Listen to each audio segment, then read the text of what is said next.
And welcome back to the Hot Lap. We are doing our Qatar Grand Prix preview.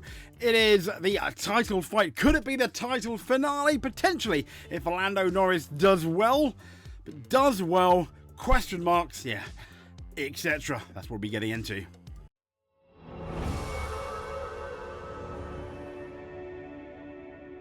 And that's the big question. Will Lando Norris win the Formula 1 World Championship in Qatar, or is a also very on form Max Verstappen gonna stop him, or will Piastri resume his previous 6 months form at the beginning, at least at the beginning of the year, when he did really well after obviously Australia?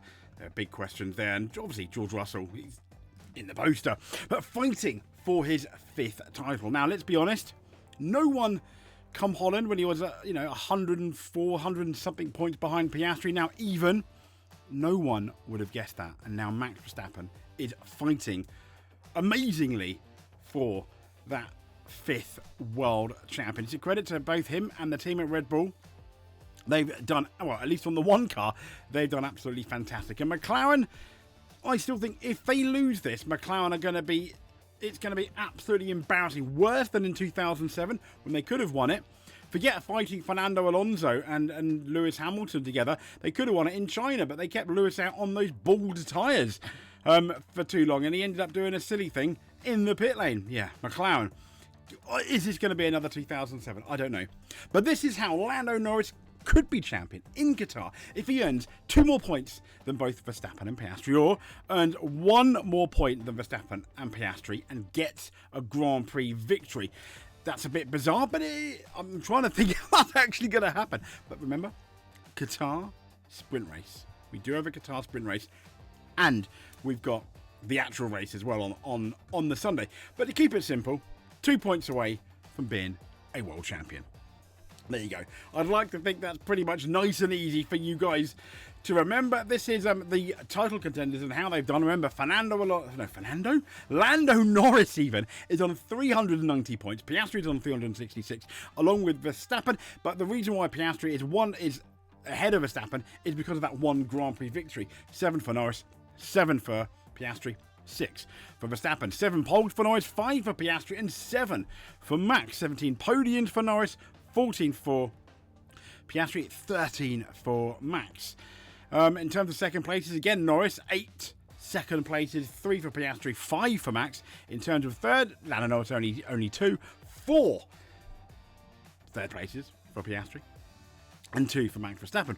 And in terms of top 5 finishes, it's 18, 19 and 18, with 19 being the Oscar Piastri stat there. So the average finishing position, well, it's 2.1 for Lando Norris, 2.85 for Piastri, and 3.24 for Max Verstappen.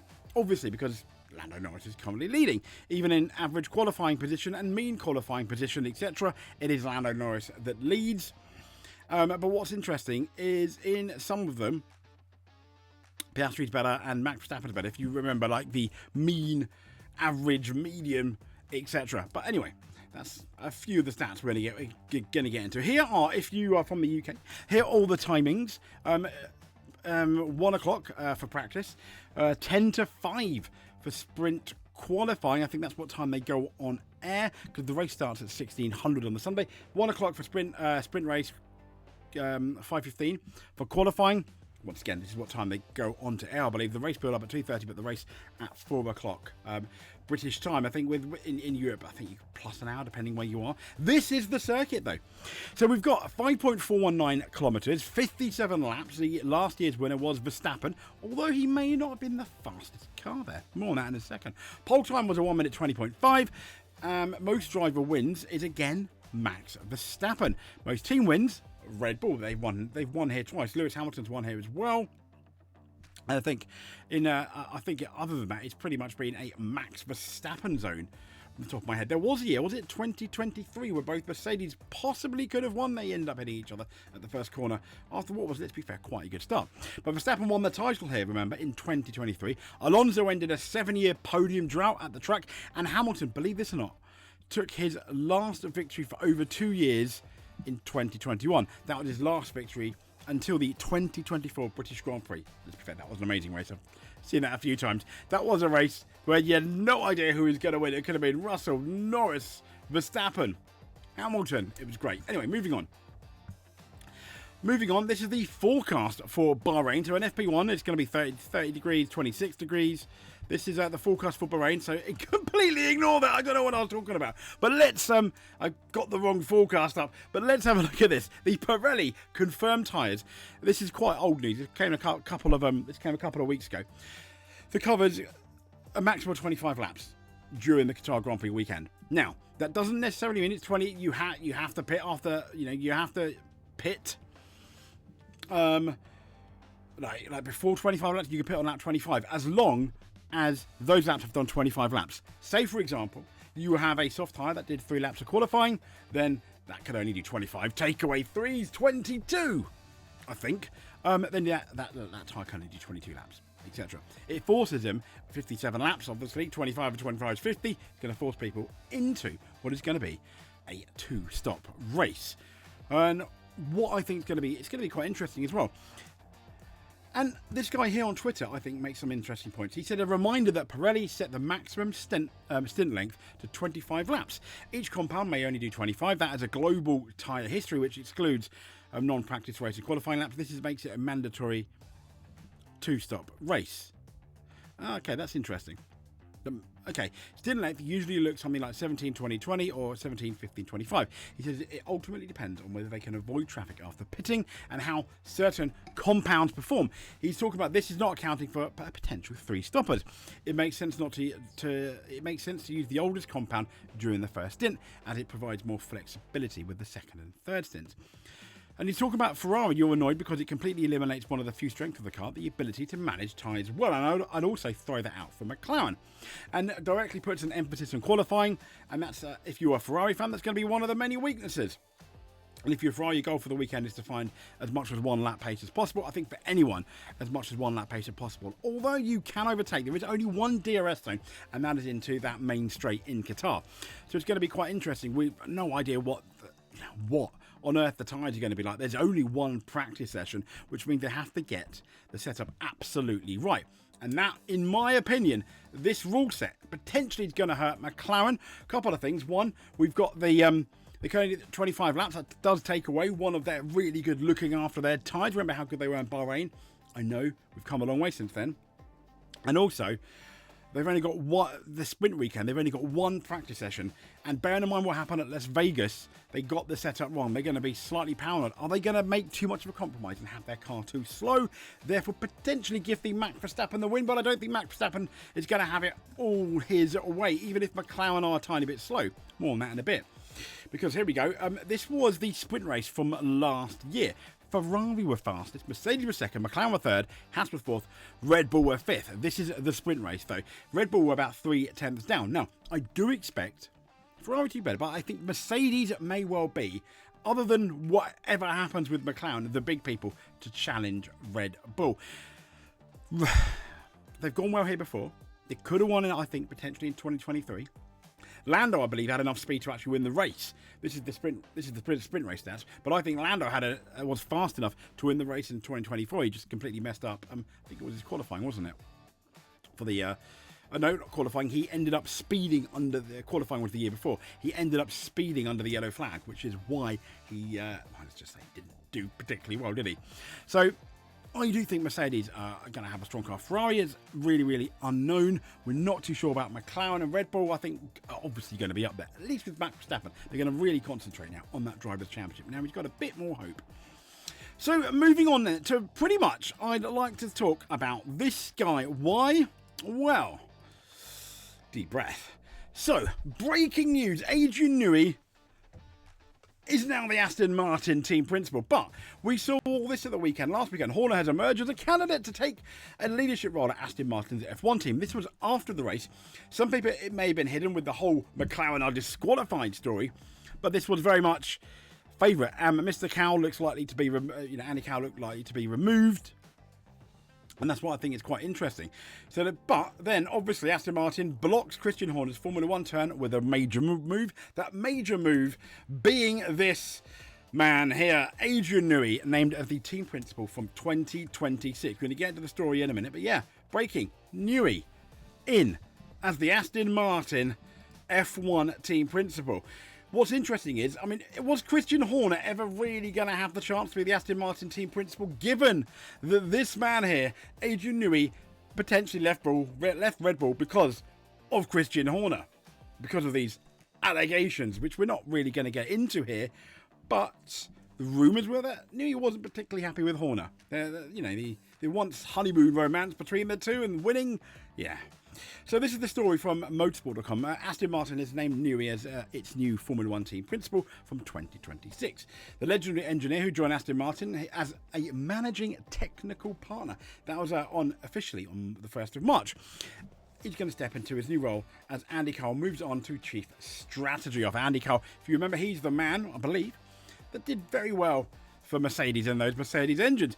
The restructure was described as a mutual decision by ambitious team owner Lawrence Stroll, and will likely end last weekend's speculation that Horner was in the running. Well, it kind of has now, hasn't it? Now, a long-time leader of the Mercedes powertrain division, Cal moved to Aston Martin Group and CEO in July 2024, and he took the team principal mantle over Mike Crack in January 25.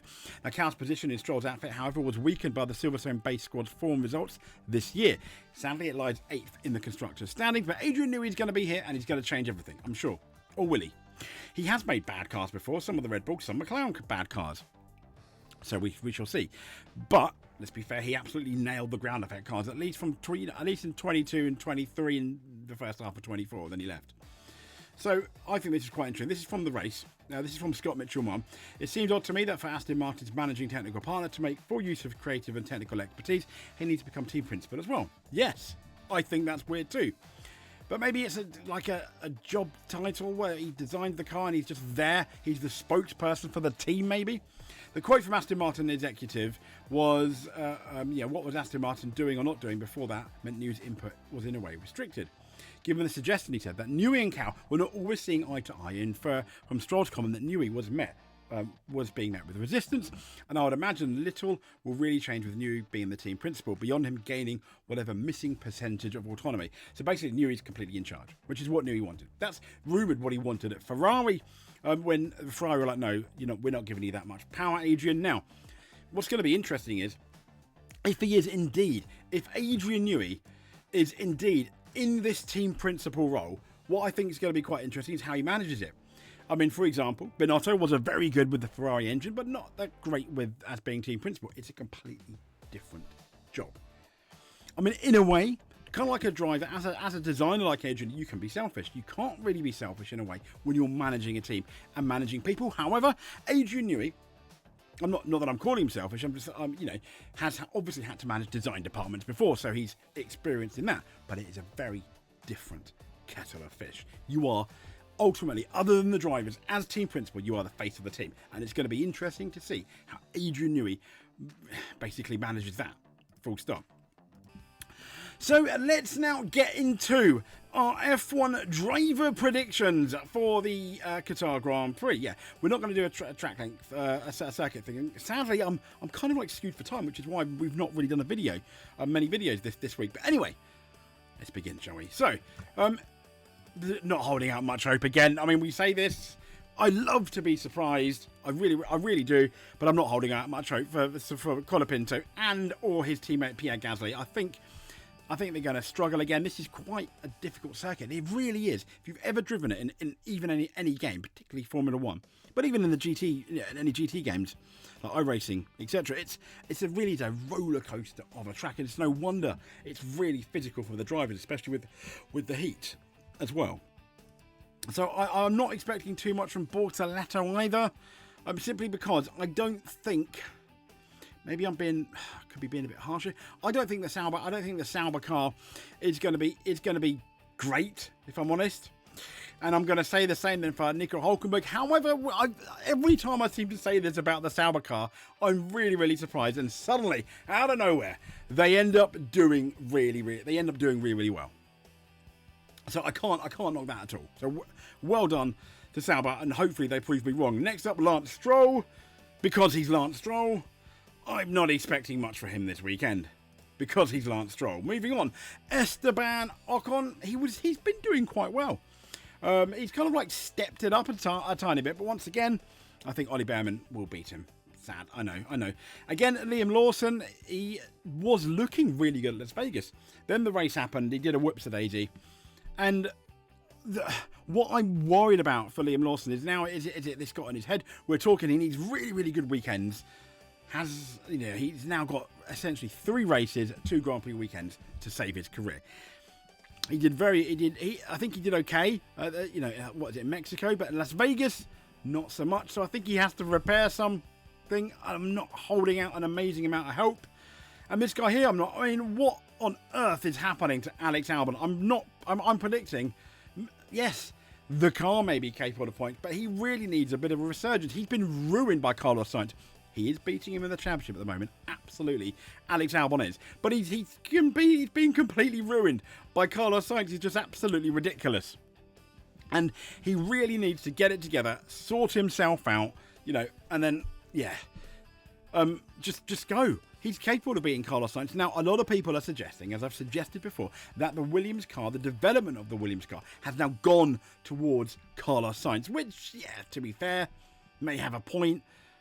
But still, that, you can maybe blame an element of Alex Albon, but, maybe Carlos Sainz is now the de facto #1 in the team.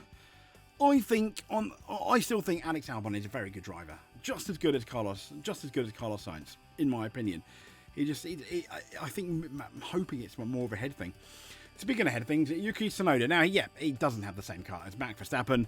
That is the excuse, but even though he doesn't have the same car, I still think he's kind of disappointing. I do feel this is the penultimate weekend for Yuki Tsunoda in his F1 career, sadly. And he's had a decent career, and it's been absolutely fizzled out because of Red Bull. They're definitely more to blame than Yuki Tsunoda. Now, Fernando Alonso, it's going to be interesting. I think he's right on the cusp of potentially getting points, but I don't know how good that Aston Martin is. Sometimes we see glimpses of brilliance, and then as the weekend gets along, they just seem to get slower and slower, and then comes the race, and he might be fighting, for the the scraps of the points. But I think for that, if he does end up doing that, that'll be a successful weekend for Alonso. Now into the top 10.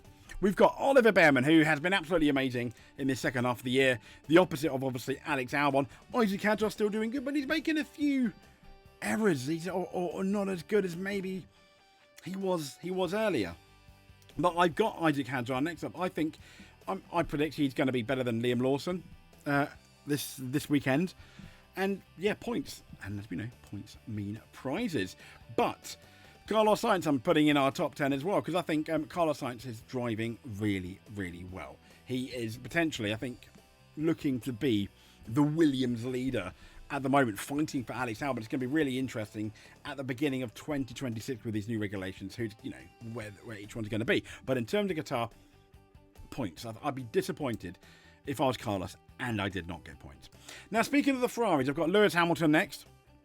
I think the Ferraris are just really, really struggling. They're one of these. They are the car, I think, more so than Mercedes, McLaren, and Red Bull. That if they get the setup wrong,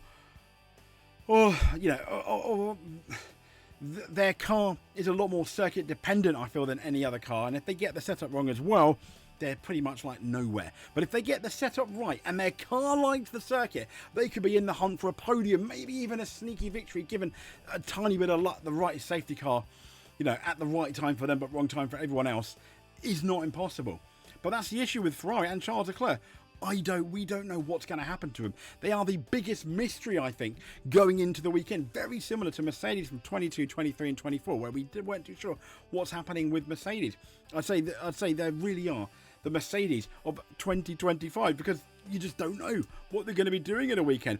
Next up is Kimi Antonelli, who had an absolutely fantastic race in Las Vegas. Really bad in qualifying.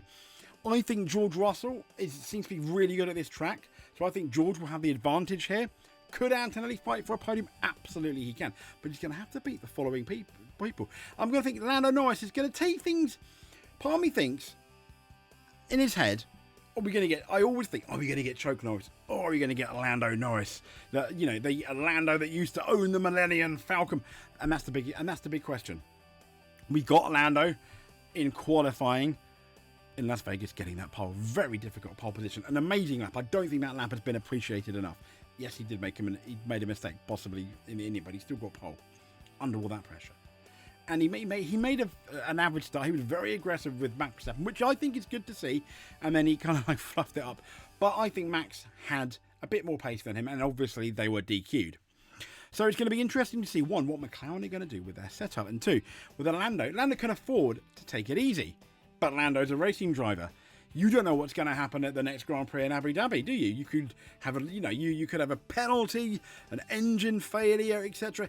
If you were Lando, you'd want to get the championship done here. It's in your power to win. Can he do it? Yes, I think he can. But he may be just playing the odds game by being maybe, a cautious. And one guy that, like Verstappen, Oscar Piastri, cannot afford to be cautious. I think he's absolutely going to go, flat out. Absolute lick Verstappen, send it if you're a Ricciardo fan. That's exactly what his compatriot is, Australian is going to do.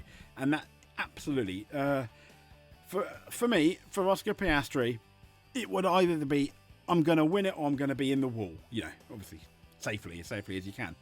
Because that's the mentality I think he needs. And I think this guy, potentially, George Russell, could be the fly in the ointment. We know he did well last year at Qatar. And I think, had it not been for his power steering problem, at least in the first stint, his Mercedes was almost on par with Max Verstappen on what was a Red Bull track. Is this going to be a Red Bull track? I think there are more question marks. But yeah, I think he's the man. If neither McLarens do, that could really upset the apple cart with Max Verstappen. I think George Russell could potentially win. There's a world. But Max Verstappen, like Oscar Piastri, is going to go absolutely all out to win the Qatar Grand Prix. Like Oscar Piastri, he's got nothing to lose. Win it or bin it. I think it's probably going to be his mentality, because he has to beat Lando Norris, and by as many points as possible. So yeah, win it or bin it for Max and Oscar Piastri. I think George Russell did the fly in the ointment, and Lando's the one at the moment at least can chill, but not chill too much, because you won't want to lose that many points. So it's going to be a really, really interesting, it's going to be a really fantastic and interesting weekend in Qatar. And that's pretty much where we are going to leave you. So all I want to do is say thank you very much. If you are not, please consider giving us a subscribe. If you made it to the end, we are not worthy. Thank you very much. Hit that notification button if you want. Hit the like button. It will give me a smile. Comment below. Let us know on who you think is going to win the Qatar Grand Prix. But until then, we'll speak to you soon. Stay safe. See you later.